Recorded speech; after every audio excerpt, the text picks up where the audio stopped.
Olá, irmãos e irmãs. Vamos nos entregando a este momento, fazendo dele especial para nós, liberando os nossos pensamentos, nos acalmando e relaxando, fazendo contato com a espiritualidade junto a nós, nos fazendo sentir a sua presença, aumentando a ligação com o nosso mentor individual, este amigo e protetor que está sempre conosco, auxiliando, intuindo, mas que nos pede para que possamos responder o seu chamado, quando ele nos convida à vivência da paz e à prática do bem.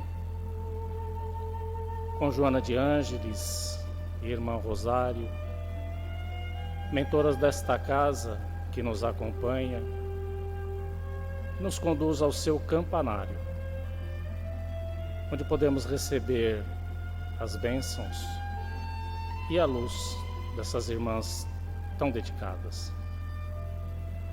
E assim chegamos à nossa Mãe Maria de Nazaré, Mãe de amor, cuidadora incansável, que está sempre nos dizendo: filho, acalma-te, tudo irá passar, eu estou aqui, confie. Com seu carinho, ela nos leva ao seu Filho e nosso irmão Jesus, que aqui esteve com sua paciência e serenidade, ensinando-nos o seu Evangelho e nos mostrando o caminho que nos leva à salvação.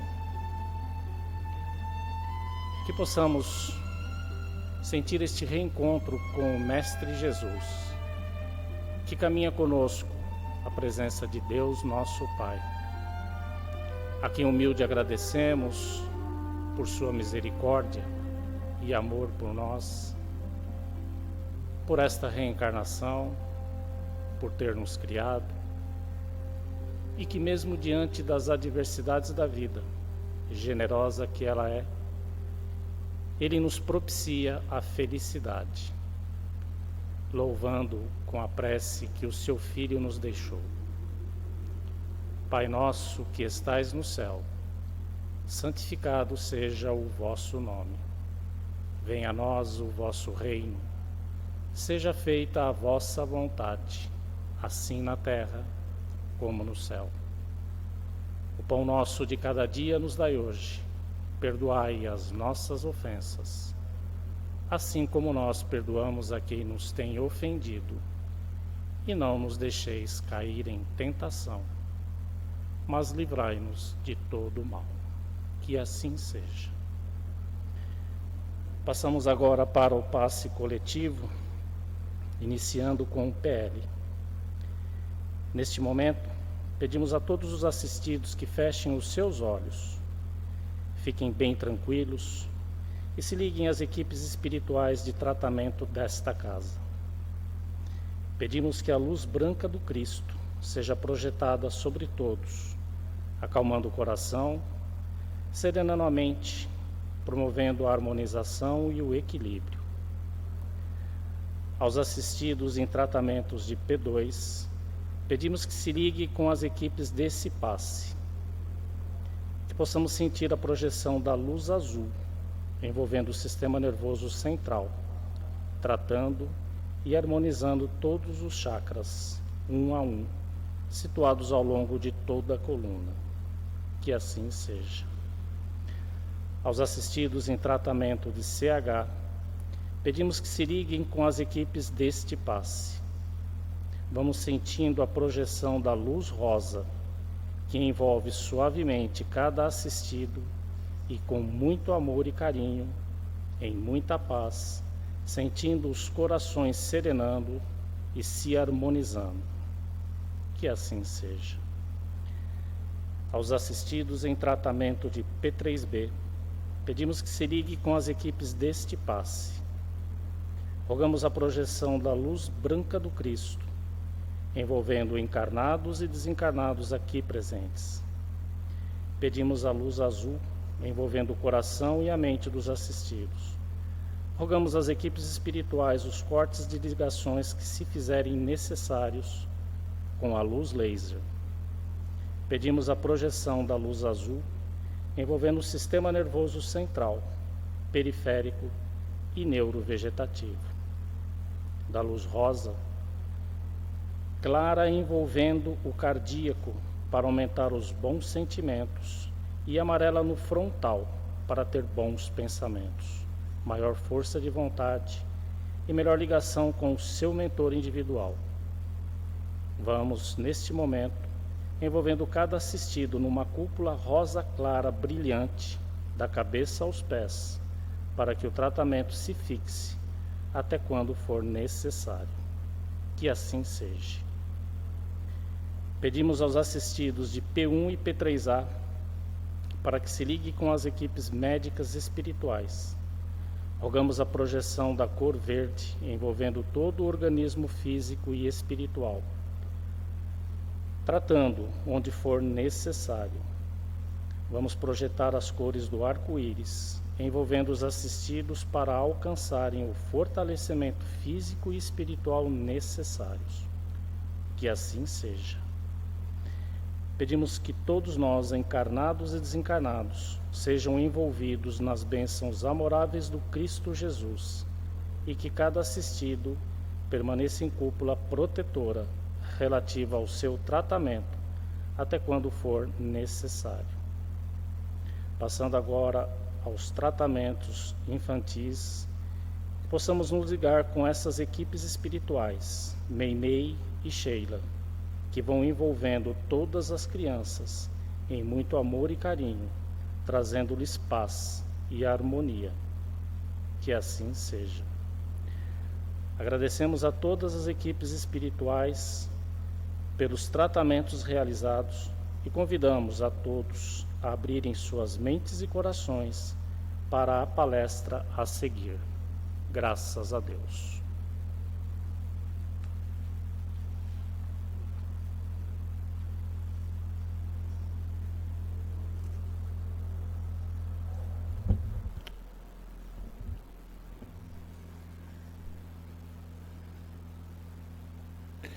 Que a graça e a paz de Deus, nosso Pai, e de Jesus, nosso Mestre e bom pastor, uma vez mais nos envolva. Que possamos estar tranquilos, serenos, para bem acolher a reflexão que trazemos hoje. Há mais de 800 anos, o Ocidente conheceu, talvez, a figura de maior relevância na história para o Ocidente, depois de Jesus de Nazaré, obviamente.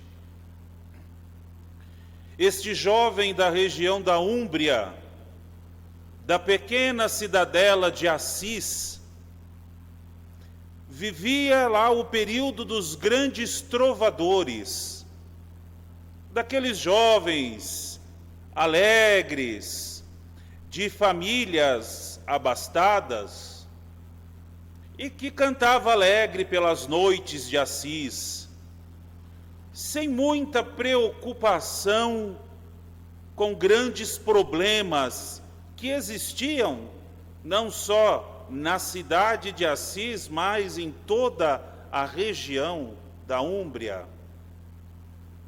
Ele estava pouco preocupado, inclusive, com a própria subsistência, porque o seu pai era um famoso e reconhecido comerciante dos mais finos tecidos da França.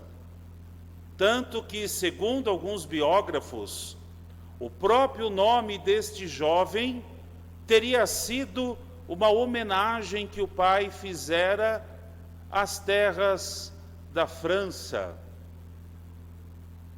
E este jovem, alegre, feliz, vivendo o auge da sua juventude, busca, como é a inquietação típica da maioria dos jovens, envolver-se em algumas causas. Existia uma guerra à vista naquela região, e este jovem resolve entrar e defender a sua cidade e a sua região. Não chega a ir até esta guerra, é acometido no meio do caminho por um mal súbito, e aí os biógrafos dizem algumas versões, e ele como se fosse um hospital de campanha, tem a possibilidade de ter contato com o Evangelho. E algo que não era comum naquela época, um Evangelho que não estava escrito em latim, mas um Evangelho que estava em italiano. E este jovem, que um dia viria a ser conhecido como o pobrezinho de Assis, ou como o Francisco de Assis, ao tocar aquele Evangelho, ao ler aquele Evangelho, ele se sente tomado de algo que ele mesmo não sabia explicar. E vai então buscar vivenciar este Evangelho. Muitos dizem, de diversas tradições religiosas, não exclusivamente, como sabemos, Francisco de Assis era católico, para os católicos é São Francisco, não só então católicos, mas as mais diversas tradições que olham para este jovem de Assis, reconhecem nele uma vivência autêntica do Evangelho na própria vida. E aí para nós pode ficar uma pergunta: o que significa viver na própria vida a autenticidade do Evangelho? Quando nós recordamos, por exemplo, a declaração de Pedro, registrada nos Atos dos Apóstolos, que dizia: Jesus foi aquele que passou pelo mundo fazendo o bem e curando as pessoas. Então, o caminho de Jesus é fazer a prática, é ter a prática, é um caminho de ação. Agora, não é qualquer ação, é a ação que tem um tema muito específico. E este tema que percorre todos os escritos sagrados contidos na Bíblia, tem como tema o amor. Portanto, viver o Evangelho de maneira autêntica na própria vida é vivenciar o amor. Podemos talvez até fazer outras perguntas, muitas outras poderão começar a suscitar na nossa cabeça. O que é viver o amor? Como se vivencia o amor? Como nós lemos muitas vezes alguns termos relacionados ao amor, o que é viver a caridade? Como é ser caridoso? Existem então muitas formas de caridade? Sim, existem muitas maneiras de se vivenciar a caridade.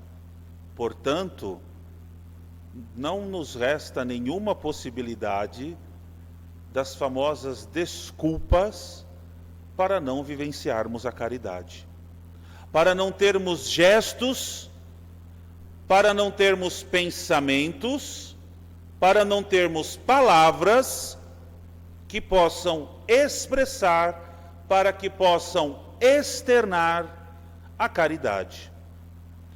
Voltando a este jovem de Assis, que no próximo dia 4, universalmente ele é celebrado, um belo dia na sua comunidade de confrades, resolveram fazer um jejum.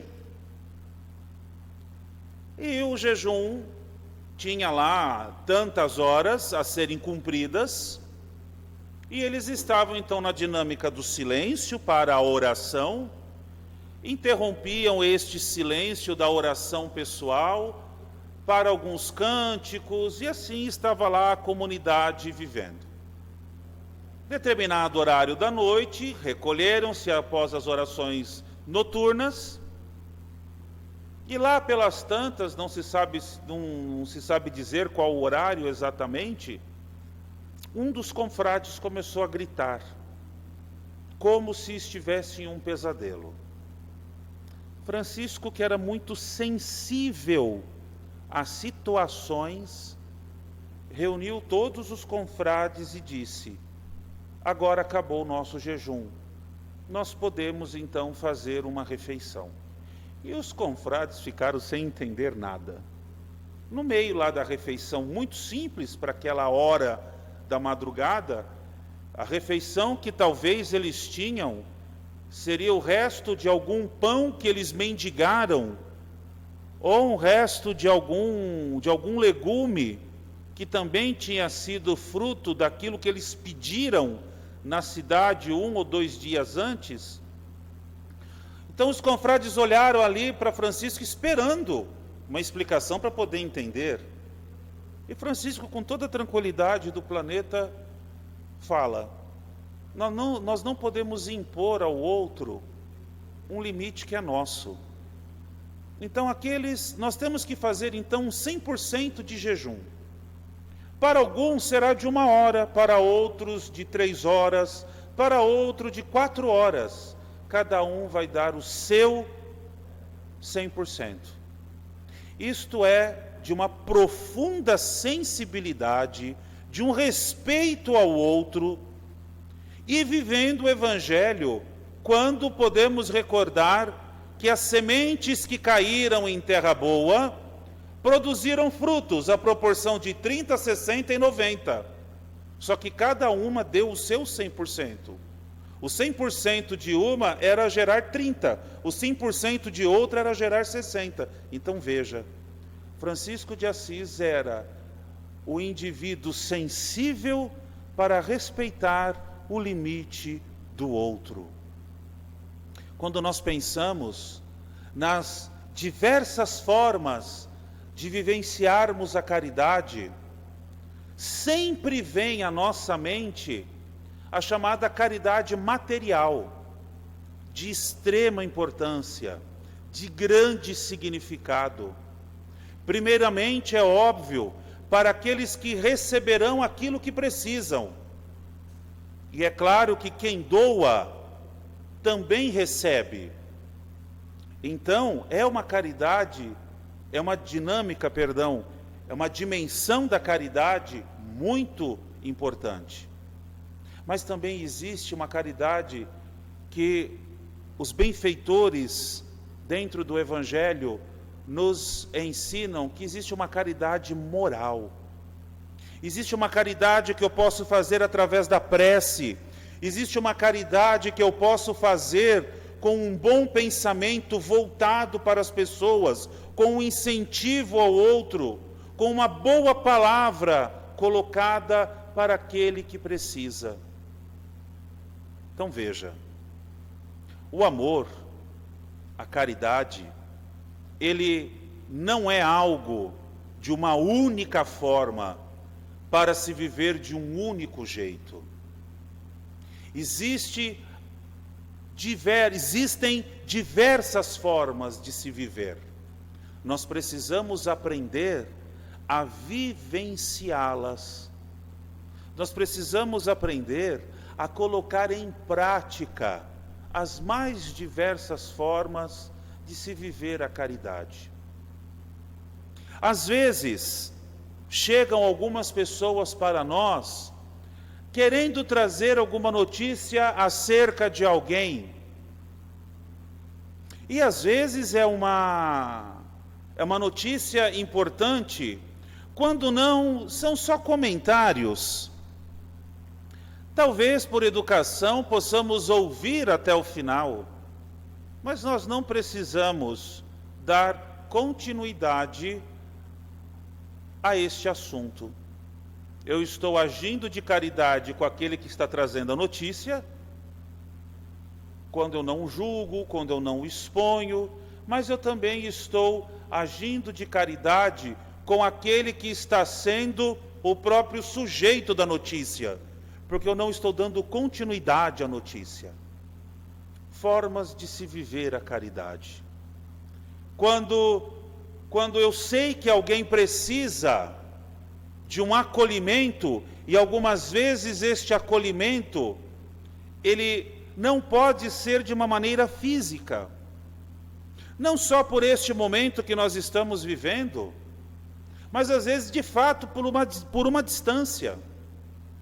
O acolhimento da palavra, de uma mensagem, de um telefonema, são maneiras, são dimensões para se vivenciar a caridade. Nós não estamos vivendo tempos desafiadores, exclusivamente agora. Todo tempo é um desafio, sempre foi um desafio. Talvez agora a nossa percepção foi obrigada a ficar um pouco mais aguçada.